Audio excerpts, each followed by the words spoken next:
नमस्कार दोस्तों, मैं हूं सूरज। एक बार फिर से स्वागत है आपके ही अपने यूट्यूब चैनल हिंदी विद सूरज में। तो दोस्तों आज हम लेके आए हैं ज्योग्राफी भारत का सामान्य परिचय। पहला मॉक टेस्ट है मेरा ये, और ये पहले ही चैप्टर से है। तो दोस्तों सामान्य परिचय जो कि भारत का भौगोलिक अध्ययन से जो भी आपके आगामी परीक्षाओं में प्रश्न बनेंगे, तो उम्मीद है उसी तरीके के ये मॉक टेस्ट है। और अगर आप ये मॉक टेस्ट लगाते हैं तो यकीनन भारत एक भौगोलिक अध्ययन, जो कि भौगोलिक अध्ययन से बनने वाले प्रश्न कहीं ना कहीं आपको इसी मॉक टेस्ट में मिलेंगे दोस्तों। तो अगर आपको प्रश्न अच्छे लगते हैं तो आपने वीडियो को लाइक करना है, चैनल को सब्सक्राइब करना है प्यारा सा कमेंट अगर आपको प्रश्न अच्छे लगे तो चलते हैं प्रश्नों की तरफ दोस्तों। तो पहला प्रश्न दोस्तों क्या बोल रहा है कि क्षेत्रफल की दृष्टि से देश के 4 सबसे बड़े राज्यों का सही क्रम क्या है। तो साथ ही साथ आपको ये भी याद रखना है, अवरोही में भी दिया हुआ है, तो आपको अवरोही याद रखना है कि अवरोही क्रम कौन सा बनेगा। तो दोस्तों 4 विकल्प आपके सामने है: राजस्थान, मध्य प्रदेश, महाराष्ट्र, उत्तर प्रदेश। मध्य प्रदेश, महाराष्ट्र, राजस्थान, उत्तर प्रदेश, महाराष्ट्र, राजस्थान, मध्य प्रदेश, बिहार, मध्य प्रदेश, राजस्थान, महाराष्ट्र, उत्तर प्रदेश। तो दोस्तों इस प्रश्न का सही उत्तर जाएगा ऑप्शन ए। सबसे बड़ा क्षेत्रफल में राजस्थान है और सबसे छोटा जो है दोस्तों वो हमारा कौन सा है, गोवा है। दूसरे नंबर पे मध्य प्रदेश, तीसरे पे महाराष्ट्र और चौथे पे उत्तर प्रदेश। साथ ही उत्तर प्रदेश चौथे में होने के साथ साथ जनसंख्या के दृष्टि से पहला है दोस्तों। अब बढ़ते हैं अगले प्रश्न की तरफ। दूसरा प्रश्न आ रहा है, निम्नलिखित में से कौन सा द्वीप भारत और श्रीलंका के मध्य स्थित है। एलिफेंटा, न्यूमूर, रामेश्वर, पम्बन और लक्षद्वीप। तो दोस्तों आप सभी जानते हैं इसका राइट आंसर क्या हो जाएगा, ऑप्शन सी इसका राइट हो जाएगा। लक्षद्वीप आप सभी जानते हैं दोस्तों, ये अरब सागर के इस तरफ है दोस्तों, है ना, आप सभी को पता ही होगा। न्यूमूर द्वीप जब गंगा नदी के ये मुहाना है तो दोस्तों यहीं पे ये द्वीप है दोस्तों। अब बात करते हैं एलिफेंटा की। तो दोस्तों एलिफेंटा आपका महाराष्ट्र में है। कहाँ पे है दोस्तों, ये महाराष्ट्र में स्थित है। अब बढ़ते हैं आगे अगले प्रश्न की तरफ। तीसरा प्रश्न आ रहा है, कर्क रेखा। मैं इस प्रश्न को थोड़ा सा बड़ा कर देता हूँ, ये हो गया बड़ा प्रश्न। तीसरा प्रश्न क्या बोल रहा है दोस्तों, कर्क रेखा के संबंध में है। कर्क रेखा निम्नलिखित में से किन राज्यों से होकर गुजरती है। तो दोस्तों आप सभी को पता है कि कर्क रेखा जो है 23.5 डिग्री, कितना दोस्तों, 23.5 डिग्री उत्तरी अक्षांश में है। किस डिग्री में है दोस्तों, 23.5 डिग्री उत्तरी अक्षांश में है। और ये भारत के 8 राज्यों से होकर गुजरती है। तो कौन कौन राज्यों से होकर गुजरती है। तो दोस्तों इसका राइट आंसर है उपयुक्त सभी। इसके लिए ट्रिक आपको याद रखना है दोस्तों, क्या, गरम, छज और पत्रमी। इसका मतलब क्या है, देखो, गुजरात, राजस्थान, मध्य प्रदेश, छत्तीसगढ़, झारखंड, पश्चिम बंगाल, त्रिपुरा, मिजोरम। और ये एक बिल्कुल क्रम हो रहा है दोस्तों, पश्चिम से पूरब की तरफ। देखो पूरब में लास्ट में मिजोरम, शुरुआत में देखो पूरब में देखो कौन है, लास्ट में देखो मिजोरम, और अगर हम बात करें पश्चिम में कौन है तो गुजरात। तो दोस्तों ये हो गया, ठीक है। अब बढ़ते हैं अगले प्रश्न की तरफ। क्षेत्रफल की दृष्टि से 3 सबसे बड़े केंद्र शासित प्रदेशों का अवरोही क्रम। तो दोस्तों सबसे पहले हमें ये जानना होगा अवरोही क्रम क्या होता है। जैसे कि देखो दोस्तों 1, 2, 3, 4, 5, ये दोस्तों ऊपर की तरफ को बढ़ना क्या होता है दोस्तों, अवरोही क्रम। अगर हम बोले 5, 4, 3, 2, 1, तो दोस्तों ये क्या हो गया दोस्तों, ये हो गया अवरोही क्रम। सॉरी, ये था आरोही क्रम। ऊपर की तरफ को जाना आरोही क्रम और नीचे की तरफ को आना मतलब कि 5, 4, 3, 2, तो ये क्या हो गया, अवरोही क्रम हो गया, ठीक है दोस्तों। तो ये बोल रहा है कि अवरोही क्रम में मतलब बढ़ते से घटता हुआ क्रम देखना है हमें।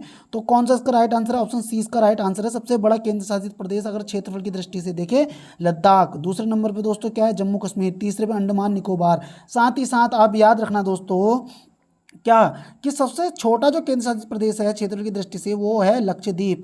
तो दोस्तों आप कमेंट करके बताएंगे लक्षद्वीप का क्षेत्रफल कितना है, ठीक है। अब बढ़ते हैं अगले प्रश्न की तरफ। पांचवा प्रश्न है, निम्नलिखित में से कौन सा द्वीप मूंगा चट्टानों से निर्मित है। अब याद रखना दोस्तों, मूंगा चट्टानें किसकी बनी होती है, तो याद रखना कैल्शियम कार्बोनेट की मूंगा चट्टानें बनी होती हैं। और आपने देखा होगा ऑस्ट्रेलिया में कोरल रीफ के बारे में पढ़ा होगा, तो सबसे बड़ी है लक्षद्वीप, अंडमान निकोबार, मुंबई और पम्बन द्वीप। तो दोस्तों कौन सा द्वीप मूंगा चट्टानों से निर्मित है, तो दोस्तों इसका राइट आंसर है लक्षद्वीप जो है आपका मूंगा चट्टानों से निर्मित है। अब बढ़ते हैं अगले प्रश्न की तरफ। निम्नलिखित में से किस राज्य समूह की सीमाएं बांग्लादेश को स्पर्श करती है। आप सभी जानते हैं कि 1971 में दोस्तों बांग्लादेश बना था और बांग्लादेश के बनते ही 10 लाख शरणार्थी भारत आए थे। इसीलिए भारत में सबसे ज़्यादा अगर जनसंख्या बड़ी है और वो किस जनगणना पर ये आधारित है, मतलब कि किस जनगणना पर ये शो हुआ है, तो 1971 की। ठीक है दोस्तों, 1971 में जो 10 की वृद्धि हुई है वो सबसे ज़्यादा हुई है। उसका मुख्य कारण ये भी था कि 1971 में जब बांग्लादेश बनता है तो 10 लाख शरणार्थी भारत में आते हैं, तो जनसंख्या सीधे बढ़ जाती है। लेकिन प्रश्न क्या बोल रहा है कि किस राज्य समूह की सीमाएं बांग्लादेश को स्पर्श करती है? उत्तर प्रदेश, उड़ीसा, पश्चिम बंगाल, असम, त्रिपुरा, पश्चिम बंगाल, असम, मणिपुर, पश्चिम बंगाल, असम, त्रिपुरा, मेघालय, मिजोरम, असम, हिमाचल प्रदेश, पश्चिम बंगाल, त्रिपुरा। तो दोस्तों सबसे पहले देखो उत्तर प्रदेश तो ऐसे ही कट हो जाएगा और साथ ही साथ देखो हिमाचल प्रदेश कट हो जाएगा। अब हमारे पास दो ऑप्शन बचे, एक बचा ये, एक बचा हमारे पास ये। ठीक है दोस्तों, तो आप हमें बताएंगे इसका राइट आंसर क्या हो सकता है। तो दोस्तों आप सभी जानते हैं कि मणिपुर कहाँ है? अरुणाचल प्रदेश ये रहा। अरुणाचल प्रदेश के नीचे है मणिपुर, मणिपुर के नीचे है दोस्तों नागालैंड, नागालैंड के नीचे देखो मिजोरम, तो मिजोरम टच भी करता है और मेघालय भी करता है, त्रिपुरा करता है, असम करता है, पश्चिम बंगाल करता है। तो ऑप्शन सी इसका राइट हो जाएगा दोस्तों। अब बढ़ते हैं अगले प्रश्न की तरफ। 7वां प्रश्न आ रहा है, जनसंख्या तथा क्षेत्रफल की दृष्टि से भारत का विश्व में क्रमशः कौन सा स्थान है? तो दोस्तों पहले में क्षेत्रफल की, पहले जनसंख्या के आधार पर तथा दूसरे में क्षेत्रफल की दृष्टि से, दूसरा तीसरा, तीसरा सातवां, दूसरा सातवां, तीसरा दूसरा। तो आप सभी जानते हैं दोस्तों इसका राइट आंसर क्या हो जाएगा? ऑप्शन सी उसका हो जाएगा। जनसंख्या के अकॉर्डिंग दूसरा है, पहला किसका है दोस्तों? चीन का है। अब हालांकि नए आंकड़ों में भारत आ जाएगा, तो 7वां स्थान है क्षेत्रफल की दृष्टि से। बाकी छठे स्थान में अब आपको क्या याद रखना है, क्या याद रखना है दोस्तों? रुख। क्षेत्रफल की दृष्टि से भारत का कौन सा स्थान है? 7वां स्थान है। जनसंख्या की दृष्टि से दूसरा स्थान है। रुख चीन, अब आया भारत। इसको जरा समझना। रुख से रूस, कौ से कनाडा। रुख सबसे पहला देखो क्षेत्रफल में कौन बड़ा? रूस, दूसरे में कनाडा, तीसरे में चीन, चौथे में अमेरिका, पांचवें में ब्राजील, छठे में ऑस्ट्रेलिया, सातवें में भारत दोस्तों।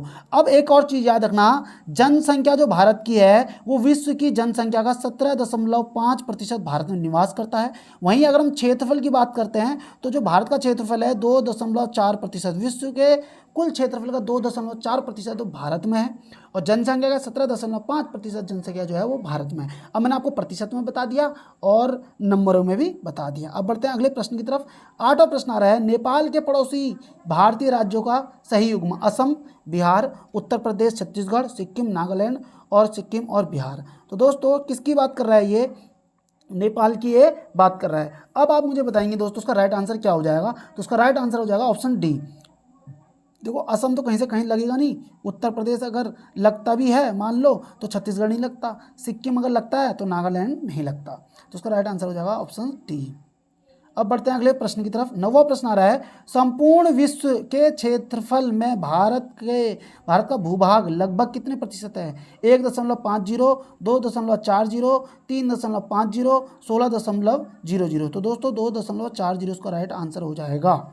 ठीक है दोस्तों, 2 कहीं पे देखो 2.4 भी दिखाता है, कहीं 2.42 दिखाता है, कहीं यहाँ पे 2.4 वाला ऑप्शन हो जाएगा सही इसका उत्तर। अब बढ़ते हैं अगले प्रश्न की तरफ। प्रश्न संख्या आ रही है 10वें, भारत की प्रमाणिक मध्याह्न रेखा 82.5 डिग्री पूर्वी देशांतर आप सभी जानते हैं के संबंध में कौन सा कथन सही नहीं है? यह भारत के लिए मानक देशांतर रेखा है। इस रेखा का स्थानीय समय ग्रीनविच समय से 5.5 घंटे आगे रहता है। यह रेखा इलाहाबाद के समीप मिर्जापुर से गुजरती है। यह भारत को 2 बराबर भागों में विभाजित करती है। तो दोस्तों आप सभी जानते हैं इसका ये डी वाला ऑप्शन गलत हो जाएगा। कर्क रेखा जो है वो भारत को 2 बराबर भागों में काटती है। साथ ही साथ आप एक बात और याद रखना दोस्तों, जो 82.5 डिग्री पूर्वी देशांतर मानक समय रेखा है ये भारत के 5 राज्यों से होकर गुजरती है। सबसे पहले देखो याद रखना यूपी, फिर आप याद रखेंगे दोस्तों एमपी, फिर आप याद रखना दोस्तों छत्तीसगढ़, फिर याद रखना दोस्तों उड़ीसा, फिर आप याद रखेंगे दोस्तों आंध्र प्रदेश। तो ये 5 राज्यों से ये होकर ये गुजरती है। साथ ही साथ एक बात और याद रखना, छत्तीसगढ़ में ये 82.5 डिग्री और यहाँ से कर्क रेखा दोनों एक दूसरे को काटती हैं। अगले प्रश्न की तरफ बढ़ते हैं। 11वां प्रश्न आ रहा है हमारा दोस्तों, भारतीय तट रेखा की कुल लंबाई कितनी है? भारतीय तट रेखा की कुल लंबाई 3500 किलोमीटर, 7516 किलोमीटर, 6000 किलोमीटर या 9500 किलोमीटर। तो दोस्तों कुल लंबाई की बात कर रहा है तो उसका राइट आंसर क्या हो जाएगा दोस्तों, इसका सही उत्तर हो जाएगा 7516 किलोमीटर। अब एक चीज़ और समझ के चलाना दोस्तों, ये द्वीपों सहित है, अदरवाइज ये अगर तटीय देश की तटीय सीमा की कुल लंबाई पूछता तो ये हो जाती दोस्तों, याद रखना, 6100 किलोमीटर। साथ ही साथ 9 राज्य भारत के ऐसे हैं जो तटीय सीमा से लगे हुए हैं, प्लस 4 केंद्र शासित प्रदेश जो हैं वो तटीय सीमा से लगे हुए हैं। साथ ही साथ आप याद रखेंगे गुजरात जो है दोस्तों तटीय सीमा में सबसे ज़्यादा सीमा बनाता है, जो कि कहीं किताबों में 1600 और कई में 1214 दिया रहता है। लेकिन साथ ही साथ दूसरे नंबर पर जाता है आपका आंध्र प्रदेश। आंध्र प्रदेश जाने के साथ साथ आपको एक बात और याद रखनी है कि दक्षिण भारत का सबसे लंबा तटीय सीमा वाला कौन सा राज्य है, तो आप आंध्र प्रदेश बोलेंगे। दूसरे नंबर पे यहाँ पे दोस्तों तमिलनाडु आता है। अब बढ़ते हैं अगले प्रश्न की तरफ। अगर आपको डिटेल्स अच्छी लग रही है तो नो डाउट आप कमेंट कर सकते हैं, मुझे भी काफ़ी अच्छा लगेगा। तो 12वां प्रश्न की तरफ बढ़ते हैं दोस्तों। ये बोल रहा है कि 9 डिग्री चैनल, क्या बोल रहा है, 9 डिग्री चैनल निम्नलिखित में से किसे पृथक करता है? उत्तरी अंडमान दक्षिणी अंडमान को, कार निकोबार ग्रेट निकोबार को, लक्षद्वीप और मिनिकॉय को, लिटिल अंडमान और कार निकोबार को। तो दोस्तों 9 डिग्री चैनल की बात कर रहा है तो उसका राइट आंसर हो जाएगा लक्षद्वीप और मिनिकॉय को। इसको अगर पकड़ना चाहते हो तो दोस्तों आपको सिर्फ एक याद रखनी है बात, क्या, सुन सुन मामी, मामी मिल अंडमान निकोबार में, अंडमान निकोबार में। क्या बोला मैंने, सुन मामी मिल अंडमान निकोबार में। इसका मतलब क्या है, देखो दोस्तों आपको एक लाइन याद रखनी है, ग्रेट 8, 9 और 10। तो ग्रेट चैनल जो है सुमात्रा और निकोबार के बीच होता है। 8 चैनल जो है मामी से मालदीव और मिनिकॉय के बीच होता है। 9वां डिग्री चैनल देखो मिनिकॉय और लक्षद्वीप के बीच, देखो 9 डिग्री आया था, मिनिकॉय और लक्षद्वीप के बीच होता है। 10 डिग्री जो होता है हमारा दोस्तों अंडमान और निकोबार के बीच में कौन सा डिग्री होता है, 10 डिग्री होता है। अगर आपको समझ नहीं आ रहा तो थोड़ा सा पीछे जाएंगे, फिर से देखेंगे, आपको ये सारी चीज़ें समझ में आ जाएगी। अब बढ़ते हैं आपका दोस्तों 13वें प्रश्न की तरफ। भारत का सुदूरस्थ दक्षिणतम बिंदु है कन्याकुमारी, रामेश्वर, इंदिरा पॉइंट या पॉइंट कैलीमर। तो दोस्तों इसका राइट आंसर क्या है, भारत का सुदूरस्थ दक्षिणतम बिंदु क्या होगा, तो उसका राइट आंसर हो जाएगा दोस्तों इंदिरा पॉइंट हो जाएगा। ठीक है दोस्तों, इंदिरा पॉइंट जो कि अंडमान निकोबार में जो ग्रेट निकोबार है, इसका अगर हम अक्षांश बताऊं मैं दोस्तों आपको, उत्तरी अक्षांश होता है 6 डिग्री 4 मिनट। ठीक है दोस्तों, ये ग्रेट निकोबार है और यहीं पे ये है इंदिरा पॉइंट जो कि भारत का सबसे दक्षिणतम बिंदु है। हालांकि मुख्य भूमि का पूछता तो मुख्य भूमि का दोस्तों कन्याकुमारी होता है, जिससे पॉइंट कैलीमर के नाम से भी ऐसे हम प्रयोग कर लेते हैं, लेकिन कहीं ना कहीं कन्याकुमारी ही जाता है, जिसको हम कैप कैमोरिन के नाम से भी जानते हैं। 14वां प्रश्न आ रहा है दोस्तों हमारा। 14वां प्रश्न क्या बोल रहा है, 14वें प्रश्न को थोड़ा सा बड़ा कर देते हैं हम। तो 14वां प्रश्न दोस्तों, निम्नलिखित में कौन सी सेल श्रेणी कुडप्पा सेल समूह से संबंधित है? किससे दोस्तों, कुडप्पा, आंध्र प्रदेश का जिला है दोस्तों ये कुडप्पा। ठीक है दोस्तों, याद रखेंगे किस जिले का है, आंध्र प्रदेश का ये है दोस्तों कुडप्पा। ठीक है, ये काफ़ी महत्वपूर्ण है। अब बढ़ते हैं, क्या बोल रहा है, चंपानेर, पापाघानी, सेमरी और सासेर। तो उसका राइट आंसर दोस्तों क्या होने वाला है, इसका राइट आंसर हो जाएगा पापाघनी। ठीक है दोस्तों, इसका राइट आंसर क्या होने वाला है, पापाघनी इसका राइट आंसर हो जाएगा। ठीक है, कुडप्पा में अगर हम बात करते हैं दोस्तों, ये परतदार चट्टानें हैं। कैसी चट्टानें दोस्तों, ये परतदार चट्टानें हैं और इन चट्टानों में दोस्तों हीरे भी पाए जाते हैं। अब बढ़ते हैं अगले प्रश्न की तरफ। 15वां प्रश्न आ रहा है हमारा, सिक्किम से गुजरने वाला अक्षांश निम्नलिखित में से किस राज्य से भी होकर गुजरता है? तो आपको पता होना चाहिए हमारा सिक्किम कहाँ है। जब हम मैप बनाते हैं इस तरीके से, नेपाल यहाँ से सिक्किम बनाते हैं, यहाँ से अरुणाचल प्रदेश बनाते हैं, और ये कंडीशन ये इस तरीके से बन के नीचे आती, तो ये सिक्किम वाला ये कंडीशन है। अब आपको बताना है कि सिक्किम से गुजरने वाला अक्षांश किस राज्य से होकर गुजरता है? राजस्थान से, पंजाब से, हिमाचल प्रदेश से और जम्मू कश्मीर से। तो दोस्तों इस प्रश्न का राइट उत्तर क्या होने वाला है दोस्तों, राजस्थान। ठीक है दोस्तों, इसका राइट आंसर क्या जा रहा है, राजस्थान। ठीक है, क्योंकि जो आपका पंजाब है और जम्मू कश्मीर है, हिमाचल है, ये काफ़ी ऊपर चले जाते हैं। ठीक है, क्योंकि मैंने जो मैप बनाया है वो इस तरीके से बनता है ना, आपको इस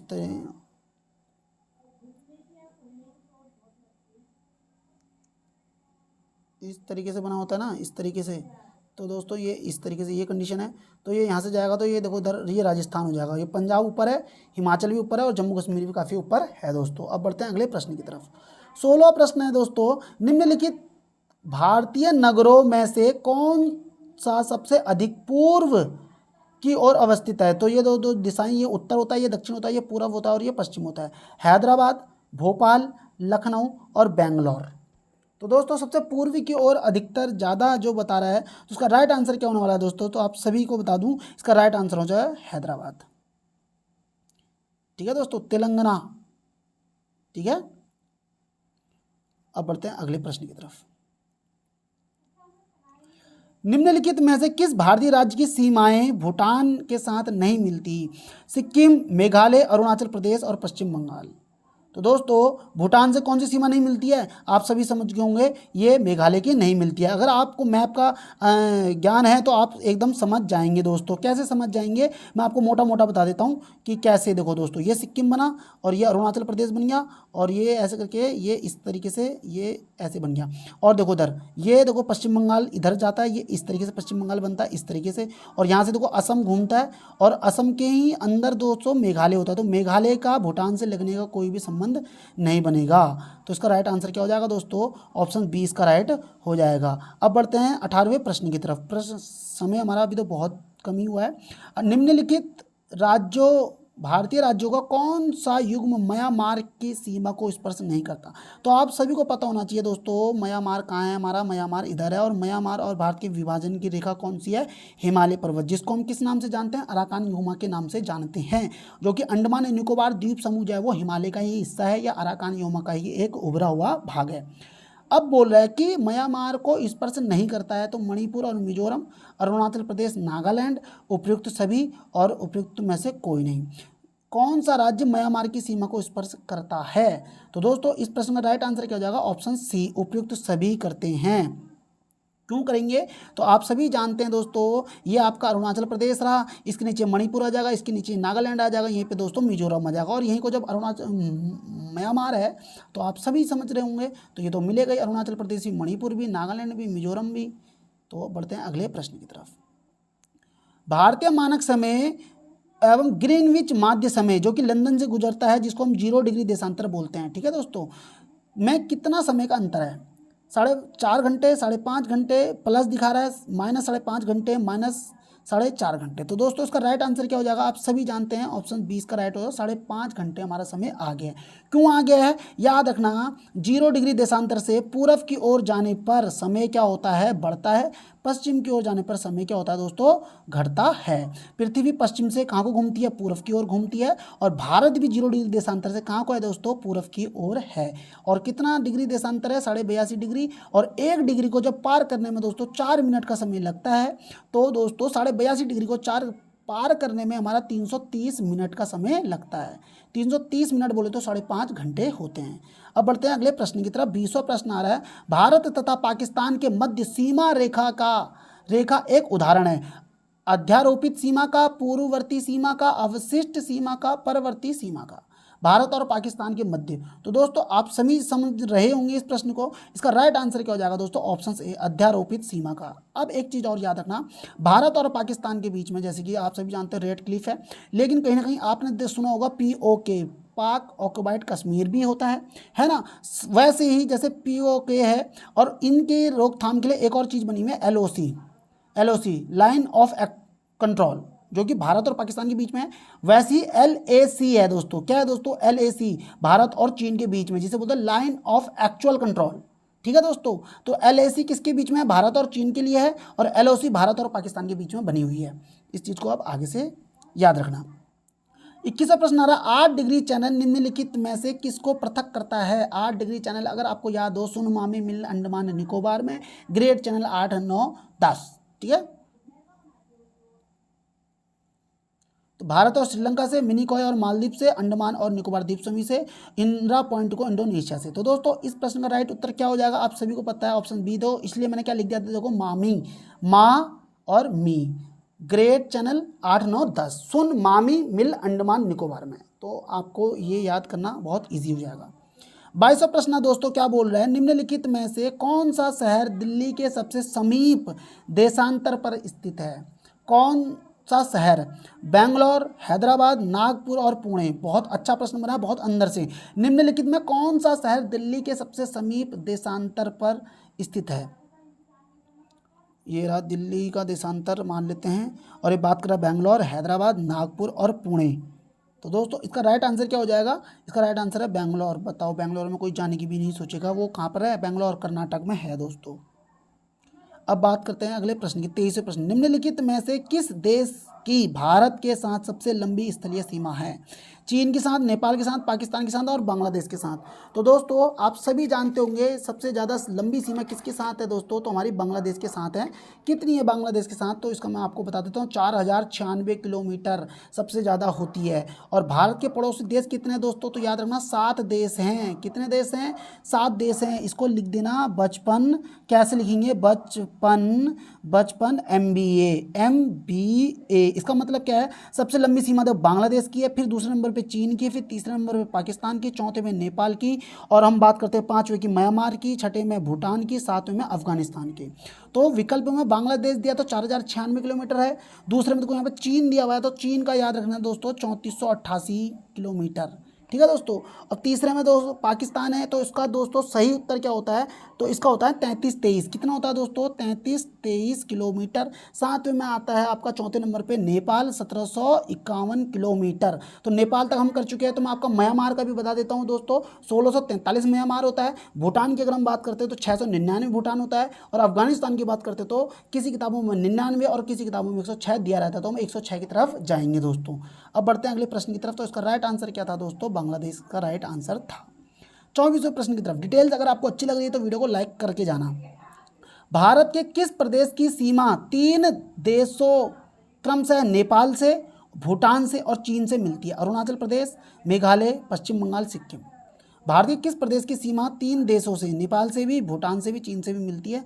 तो दोस्तों इसका राइट आंसर क्या हो जाएगा, आप देखते ही इस प्रश्न को समझ गए होंगे, सिक्किम को। क्योंकि देखो दोस्तों, जब हम इस तरीके से बनाते हैं तो इस तरीके से जाता है और इस तरीके से अरुणाचल प्रदेश। तो यहाँ पे देखो दोस्तों भूटान है, यहाँ पे दोस्तों नेपाल है, और ऊपर देखो चीन है। तो दोस्तों इसमें देखो नेपाल भी आ गया, भूटान भी आ गया और ये भी आ गया। हालांकि 3 ऐसे राज्य हैं अपने जो 3 देशों से सीमा बनाते हैं, याद रखना इस चीज़ को भी आप लोग, है ना। अब बढ़ते हैं अगले प्रश्न की तरफ। 25वां प्रश्न आ रहा है, 3 राज्य अपने जो 3 देशों से सीमा बनाते हैं। भारत के निम्नलिखित राज्यों में से किसके 3 और अंतर्राष्ट्रीय सीमाएं हैं। असम, नागालैंड, त्रिपुरा और पश्चिम बंगाल। तो दोस्तों इस प्रश्न का उत्तर है राइट, त्रिपुरा। और याद रखना त्रिपुरा है कहाँ पे, तो मैं आपको बता देता हूँ। ये देखो पूर्वोत्तर भारत के सबसे ज़्यादा प्रश्न बनाए हैं इसने, इस तरीके से, ये इस तरीके से बनता है। तो ये जो त्रिपुरा है ना, ये बांग्लादेश के तीनों ओर से घिरा हुआ है। साथ ही याद रखना बांग्लादेश और त्रिपुरा के बीच में एक रेखा है जिसको बोलते हैं शून्य रेखा। कौन सी रेखा दोस्तों, शून्य रेखा। किन दो के बीच में, तो याद रखना आप बांग्लादेश और त्रिपुरा के बीच में कौन सी रेखा है, शून्य रेखा है। अब आ रहा 26वां प्रश्न, भारत का वह कौन सा स्थान है जहां बंगाल की खाड़ी, अरब सागर तथा हिंद महासागर मिलते हैं। कन्याकुमारी, इंदिरा पॉइंट, नागरकोइल, रामेश्वरम। तो दोस्तों इस प्रश्न का सही उत्तर क्या हो जाएगा, इस प्रश्न का सही उत्तर हो जाएगा ऑप्शन ए, कन्याकुमारी। ये कन्याकुमारी ये होता है दोस्तों, यहाँ पे आपका देखो हिंद महासागर, बंगाल की खाड़ी, सॉरी ये अरब सागर, बंगाल की खाड़ी और नीचे क्या है, हिंद महासागर मिलते हैं। 27वां प्रश्न दोस्तों हमारा क्या बोल रहा है, निम्न में से कौन सा राज्य छत्तीसगढ़ के उत्तर में स्थित है। दोस्तों किसके उत्तर में, छत्तीसगढ़ के। अगर आपको पता हो कि यहाँ पे देखो आंध्र प्रदेश है, और आंध्र प्रदेश की यहाँ पर पतली सी डोरी क्या है दोस्तों, छत्तीसगढ़ की है। इसके उत्तर में बोल रहा है महाराष्ट्र तो बिल्कुल नहीं, मध्य प्रदेश, उत्तर प्रदेश, उड़ीसा। तो दोस्तों इस प्रश्न का सही उत्तर क्या हो जाएगा, आप सभी बताएंगे। तो उसका राइट आंसर है दोस्तों उत्तर प्रदेश। 28वां प्रश्न आ रहा है दोस्तों हमारा, असत्य कथन बताना है। कोंकण तट समुद्र अतिक्रमण से प्रभावित है। विंध्याचल पर्वत श्रृंखला की रचना शैल और चूना पत्थर से हुई है। अरावली पर्वत के उत्तर में वृद्ध मैदान से महान सीमा भ्रंश द्वारा पृथक होती है। और शिवालिक और गंगा द्रोणी के मध्य की सीमा सीमांत भ्रंश के नाम से जानी जाती है। तो दोस्तों ये प्रश्न बहुत अच्छा प्रश्न आया हुआ है, गलत कथन बताना है। तो इस प्रश्न का राइट उत्तर क्या हो जाएगा, गलत हमारा ये है।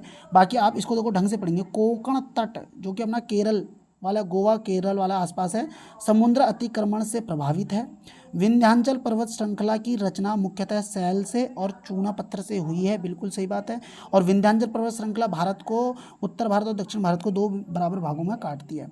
अरावली पर्वतमाला उत्तर के वृहद मैदान से महान सीमा भ्रंश द्वारा पृथक होती है, ठीक है। शिवालिक और गंगा द्रोणी के मध्य सीमांत भ्रंश के नाम से जानी जाती है, बिल्कुल ये भी बिल्कुल गलत बात है। अगला प्रश्न आ रहा है दोस्तों, आज का अंतिम प्रश्न है 29वां प्रश्न, भारत तथा पाकिस्तान के मध्य निर्धारित रेखा। तो दोस्तों इस प्रश्न का राइट उत्तर क्या हो जाएगा, रेड क्लिफ रेखा है दोस्तों। तो आज के लिए 29 प्रश्न काफ़ी हैं। उम्मीद करता हूँ आज के प्रश्न आपको अच्छे लगे होंगे, और आज के प्रश्न आपको अच्छे लगे तो प्लीज़ वीडियो को लाइक करना, चैनल को सब्सक्राइब करना। मिलते हैं आपसे नेक्स्ट वीडियो में। Thank you, bye bye.